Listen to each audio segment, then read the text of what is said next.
성부와 성자와 성령의 이름으로 말씀드립니다. 자리에 앉으십시오. 주님의 은총과 평화가 함께 하시기를 빕니다. 지난 주일은 우리 고프주교님께서 오셔서 저의 관할사제 취임식을 집전해 주셨습니다. 주교님을 비롯해서 또 참석해 주시고 수고해 주신 모든 교우님들께 감사드립니다.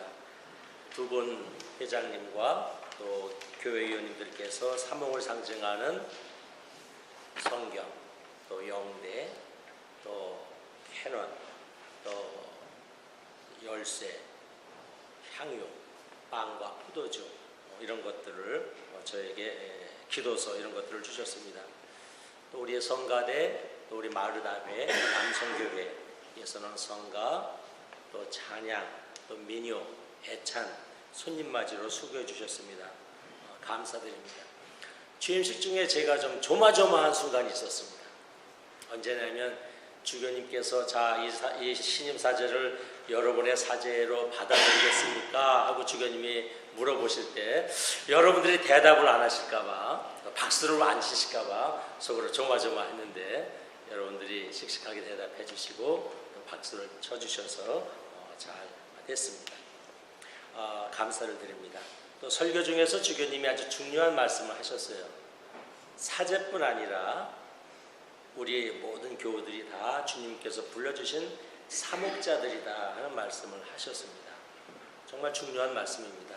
저도 열심히 하겠습니다. 또 저와 함께 우리 교우님 한 분 한 분이 다 함께 사목자의 마음으로 함께 하셔서 정말 우리 교회를 정말 좋은 교회, 주님 보시기에 기뻐하시는 교회, 또 사람들로 하여금 이 모범이 되는 그러한 교회를 만들어가는 저와 여러분이 되기를 간절히 바랍니다. 일상생활을 하면서 우리는 눈으로 많은 것을 봅니다. 그런데 눈으로 모든 것을 다 볼 수는 없습니다.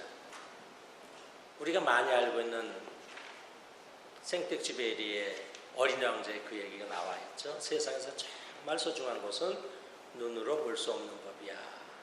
이렇게 얘기를 합니다. 맞습니다.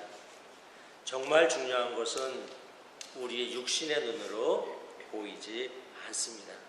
마음의 울림이 오는 그런 문장입니다. 인생의 모든 것을 나의 육신의 눈과 귀와 또는 이 손의 감각, 나의 감각에 의지해서만 살아갈 수는 없습니다. 우리는 시각, 청각, 후각 이런 우리의 육체의 감각을 의지하지 않고도 더 많은 것을 볼 수가 있습니다. 즉 마음의 눈, 마음의 귀가 열릴 때 우리는 많은 것들을 보고 눈으로 볼 수 없는 많은 것들을 볼 수 있습니다. 그렇기 때문에 사람은 한 가지의 사물에서도 여러 가지를 볼 수 있습니다. 둥그런 달을 보면서 누구는 고향에 계신 부모님을 생각할 수 있고, 누구는 어린 시절을 생각할 수 있고, 누구는 친구를 생각할 수 있습니다. 왜냐하면 우리 다 마음으로 보는 바가 다르기 때문에 그렇습니다. 소설가 박범신은 히말라야를 등산하러 갔다가 거기서 셀파들과 함께 무거운 짐을 지고 가는 그 노새를 보면서 그는 나중에 와서 말하기를 나는 그 무거운 짐을 지고 가는 노새를 보면서 어머니를 생각했습니다 라는 말을 합니다. 소설가 박경리 씨가 그 얘기를 듣고 그의 시 히말라야 노새라는 시에서 이렇게 얘기합니다. 히말라야에서 짐을 지고 가는 노새를 보고 박범신은 울었다고 했다. 어머니, 평생 짐을 지고 고달프게 살았던 어머니 생각이 나서 울었다고 했다. 그때부터 나는 박범신을 다르게 보게 되었다. 아, 저게 바로 사람이구나. 저게 바로 토종이구나. 박범신과 박경리 두 소설가는 무거운 짐을 지고 가는 노새를 보면서 한갓 동물로 보지 않냐고 그 동물을 무거운 짐을 지고 가는 동물을 통해서 어머니를 봅니다. 평생 무거운 짐을 지고 고달프게 살았던 아버지 또는 어머니를 그들은 보았던 것입니다. 이렇게 우리 눈으로 볼 수 있는 것 너머의 것을 우리 사람들은 보면서 살게 됩니다. 신앙도 그렇습니다. 눈에 보이는 것, 손에 만져지는 것 이상의 세계가 신앙의 세계입니다.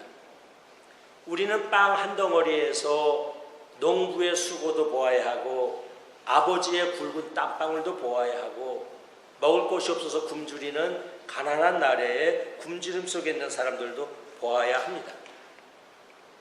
그 속에서 봄바람 또 여름에 내려지는 별빛과 햇빛도 우리는 볼 수 있어야 합니다.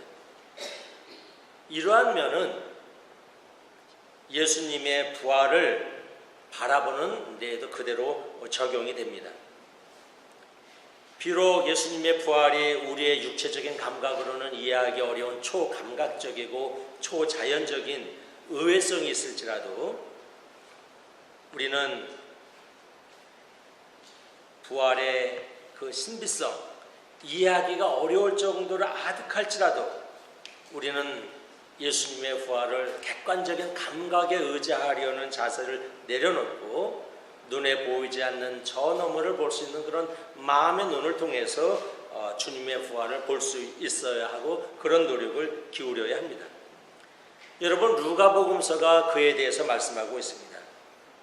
누가복음서의 가장 중요한 이 부활에 대한 말씀이 뭐냐 하면 누가복음서를 우리가 23장, 24장 끝까지 다 읽고 또 읽어보면 누가복음이 우리에게 얘기하는 것은 예수님의 부활은 사람의 눈이나 귀나 손 같은 감각이 아니라고 말합니다.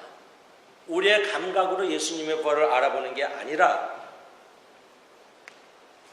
이것이 누가복음이 우리에게 줄기차게 얘기하고 있는 겁니다. 아주 독특한 그런 부활 메시지를 누가복음은 우리에게 전해주고 있습니다. 보십시오.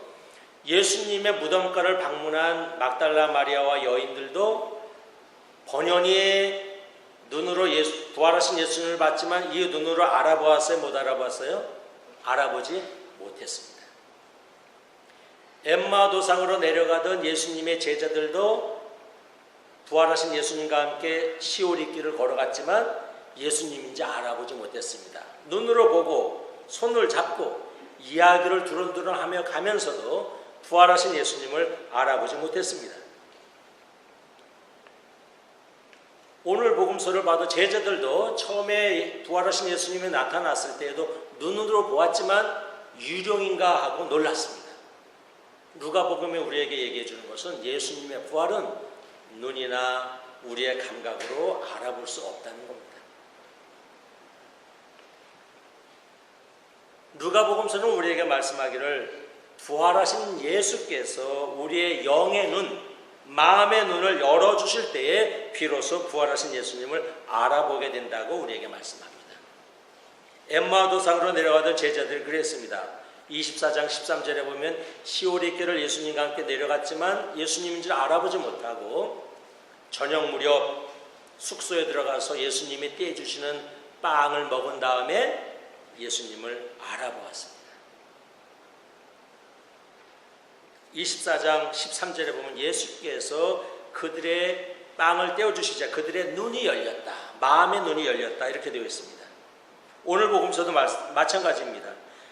예루살렘의 제자들이 마가다락방에 모여 있었을 때에 예수께서 호련히 나타나셨지만 다 유령인 줄 알았습니다.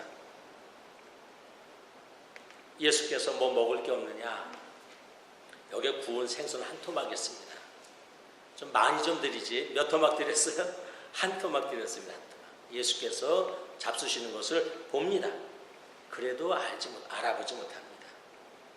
그런데 그리고 나서 24장 46절에 예수께서 그들의 마음을 열어주시자 그들은 예수님을 알아봅니다. 이게 누가복음이 우리에게 주시는 말씀입니다. 누가복음은 부활하신 예수님을 우리의 눈이나 귀나 코나 손으로 만져서 알아볼 수 없다는 겁니다. 예수께서 영의 눈, 마음의 눈을 열어주실 때에 비로소 제자들은 부활하신 주님을 알아보고 두려움이 물러가고 기쁨이 넘쳤다. 이것이 누가복음이 우리에게 전해주는 부활 메시지입니다. 오늘 복음서에 우리가 읽은 부분의 키워드는 열다입니다. 열다 또는 열리다. 눈이 열리다, 마음이 열리다, open, 열리는 것. 우리말 열림은 닫힌 것을 전제로 합니다. 무엇이 내리누르거나 뭐가 막혀 있을 때 그것이 지나가는 것을 우리는 열린다 이렇게 얘기를 합니다. 눈이 열렸다는 것은 닫힌 것, 막혔던 것이 가려졌던 것이 없어졌다는 것을 이야기합니다. 열렸다는 것은 막힌 것을 전제로 합니다. 여러분, 우리 눈이나 귀는 육체의 감각은 일반적으로 우리의 경험에 닫혀 있습니다.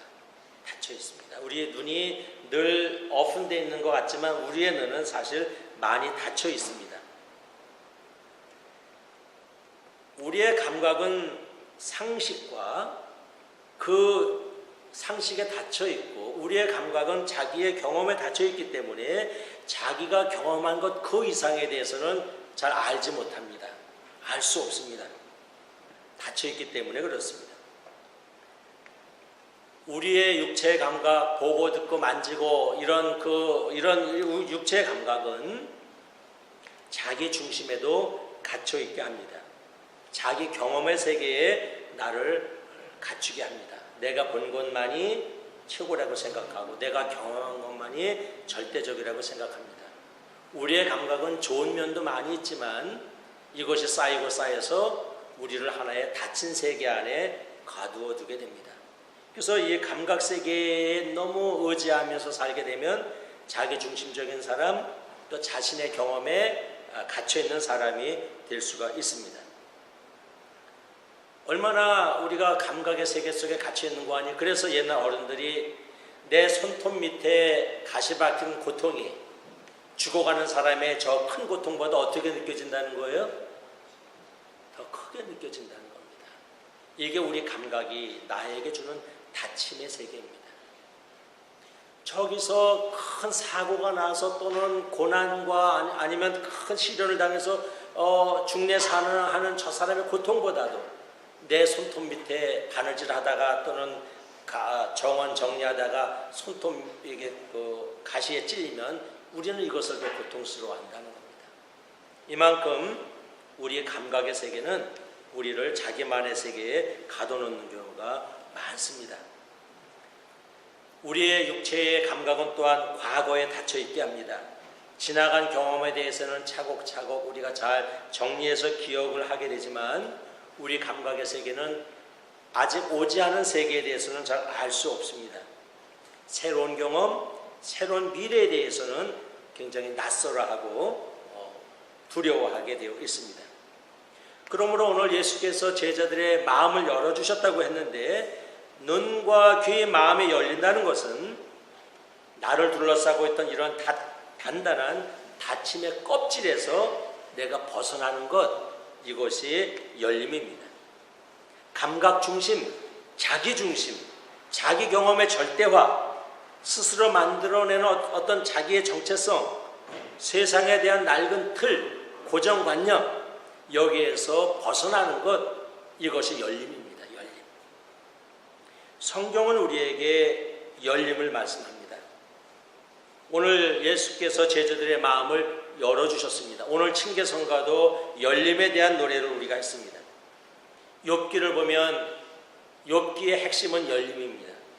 욥기를 보면 욥기가 그 많은 고생을 하고 나서 맨 나중에 어떤 고백을 합니까? 이제 내가 누구를 바로 보게 되었다 그래요? 그의 영의 눈이 열려서 이제는 내가 하느님을 바로 보게 되었습니다. 이렇게 얘기합니다. 욥기 주제의 키워드를 얘기한다면 열림입니다. 열림. 잠언서 2장 5절은 이렇게 말씀합니다. 지혜와 슬기를 찾아라. 그래야 눈이 열려 하느님을 보게 된다.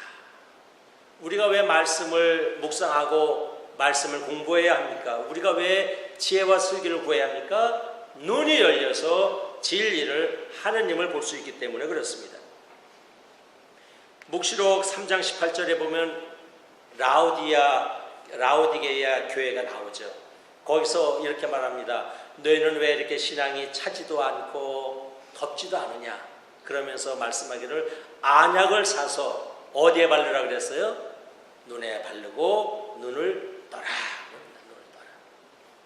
눈뜸입니다. 여러분, 신앙의 다른 말은 열림이요 눈을 뜨는 겁니다.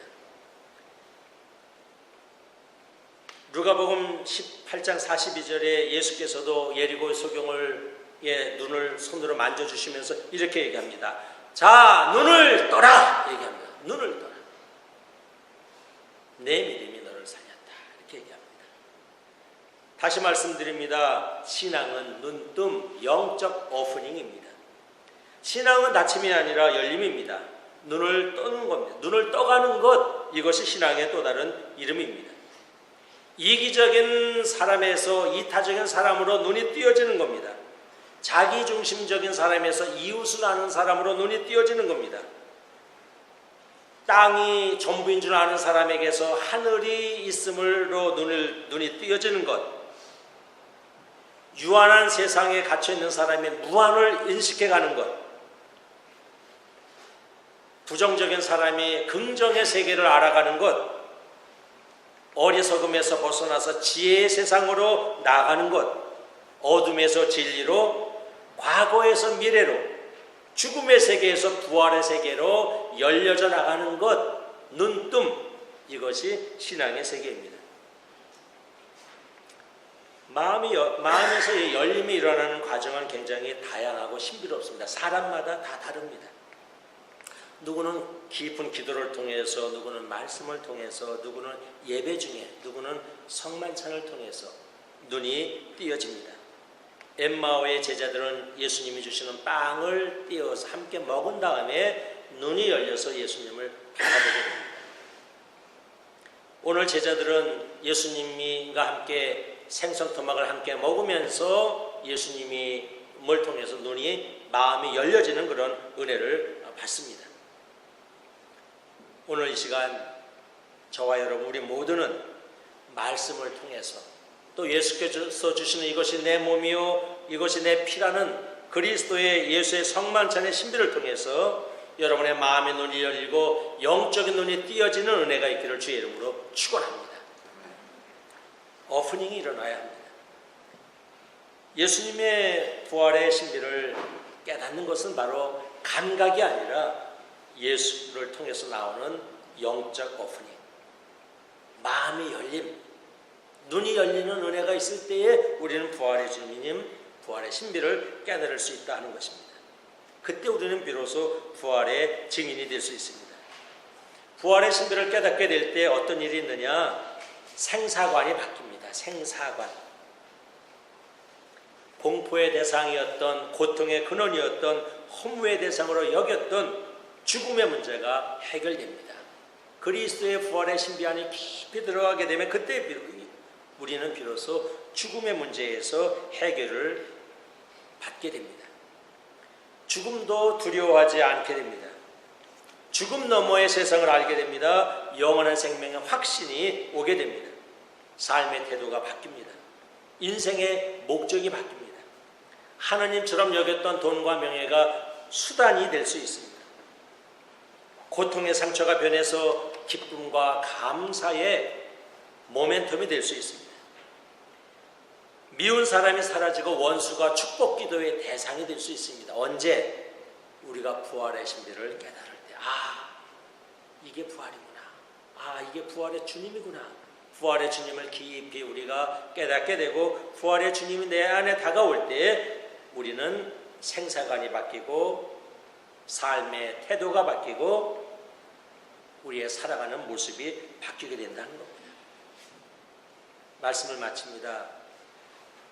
오늘 이 시간 저와 여러분 우리는 늘 오늘 제자들 같이 주님께서 우리의 마음을 열어주시고 열어주셔서 늘 주님의 부활을 알아보는 눈, 늘 마음의 눈이 늘 환히 열리고 영의 눈이 넓게 열려서 늘 부활하신 주님 안에서 오는 그 평화와 기쁨과 자유를 밝히 바라보고 알고 누리고 체험하는 여러분 되기를 주의 이름으로 축원합니다.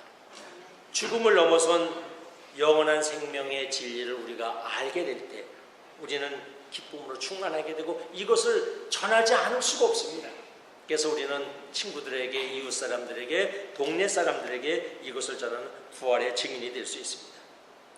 다시 한번 저와 여러분 눈이 열리는 이러한 은혜, 오늘 주님께서 말씀하신 오늘 특별히 우리가 기도 가운데 우리 예배 중에 우리 말씀을 통해서 정말 여러분의 눈이 열려서 정말 우리 육신의 눈으로 볼 수 없는 오직 영의 눈의 소유자만이 볼 수 있는 하늘의 놀라운 신비와 은혜와 아름다운 진리의 풍성함을 보는 여러분 되길 주의 이름으로 축원합니다. 성부와 성자와 성령의 이름으로 말씀드렸습니다.